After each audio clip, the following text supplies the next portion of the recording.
Hi, welcome to our part 5 in our subunit related to ancient Near Eastern art. In this segment, we're going to be looking at the art and architecture of the Persians, which is the next group that came to power during this in this region referred to as Mesopotamia. So the heart of ancient Persia is what is now what we think of as southwest Iran, in the region called the Fars. In the second half of the 6th century BCE, the Persians created an enormous empire reaching from the Indus Valley to northern Greece and from Central Asia to Egypt. So it was quite a vast empire that you can see here. And it was a tolerant empire. Although the surviving literary sources of the Persian Empire were written by ancient Greeks, because the Persians were conquered by the Greeks, and they were sworn enemies, um, they were recorded as being, in fact, quite tolerant and ruled a ethnic empire. So, the people that they conquered, they tried to sort of assimilate into their empire instead of ruling with a fierce hand like the Assyrians did. They tried to be tolerant of the different cultures that they had conquered. So Persia was the first empire known to have acknowledged the different faiths, languages, and political organizations of its subjects. So it didn't make people convert to a certain religion. Tolerance for this culture under Persian control carried over into the administration. In the lands which they conquered, the Persians continued to use indigenous languages and administrative structures. For example, the Persians accepted hieroglyphic script written on papyrus in Egypt and traditional Babylonian record keeping in cuneiform in Mesopotamia. So they allowed, um, these new citizens to sort of, keep their old traditions and ways of doing things, especially in terms of administrating the city. The Persians must have been very proud of this new approach to the empire, and it can be seen in the representations of this structure that we're looking at. This is called an apadana. And what we're going to look at when we look through the structure are there various relief carvings that do depict and represent many different people um, that that Darius, who was the founder of the city Persepolis, and one of the great rulers of the Persian Empire, had done. And so, again, through artwork, we can sort of see and understand the politics and the religion of this culture. So, Persepolis, again, this is the city founded by Darius the Great in the 6th century BCE, included a massive columned hall used for receptions by the king called an apadana. And this is basically a large hypostyle hall, and hypostyle is a vocabulary term, and it's basically a forest of columns. We don't really have very many right now because a lot of them have fallen. But if you can imagine, there were many columns that were supporting the roof of this structure.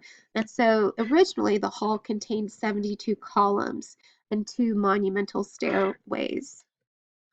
And walls and spaces and stairs leading up to the reception hall were carved with hundreds of figures, several of which illustrated subject people of various ethnicities bringing tribute to the Persian king. So here's a detail of one of those.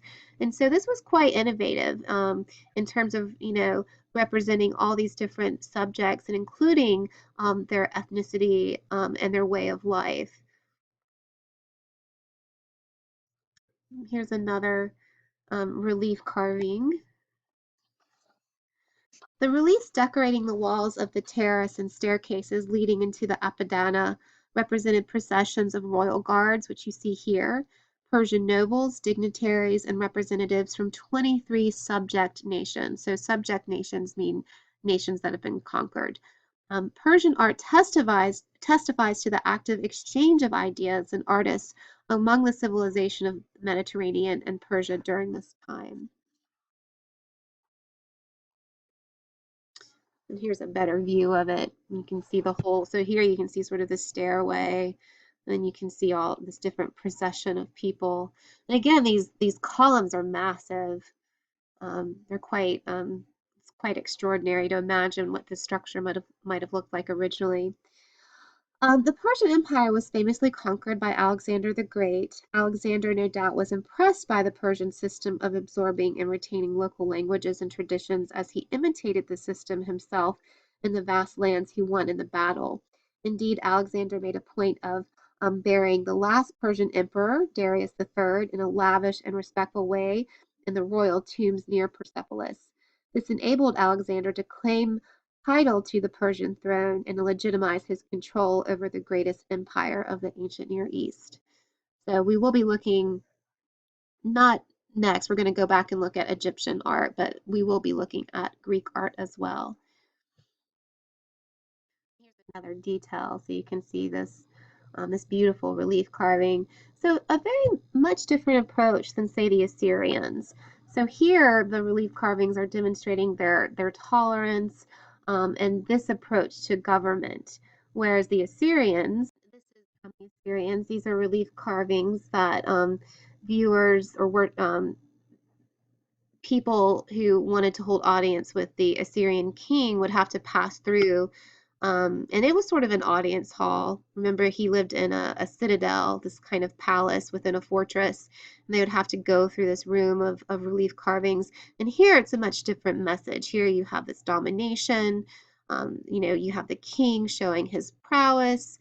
Hunting these lions in the ceremonial heart. And so this has a much different intention of communicating dominance and fear and subjugation in a very ferocious way. Here with the Persians, I'm just gonna scroll. It's definitely much more tolerant. Different dignitaries and ethnicities are represented. So through their art and architecture, we can tell what the politics of each of these governments was like and how different they were. All right, so that's the end of our unit on ancient Near Eastern art. We will be looking at Egyptian art in our next subunit. I want you to keep in mind that chronologically, Egypt and ancient Near East were sort of coexisting, at the same time. So sometimes it's confusing when we go from one unit to another. We kind of assume it's the next one chronologically, but these historical periods often overlap. This wasn't a very long lecture, so hopefully you have time to finish your textbook reading.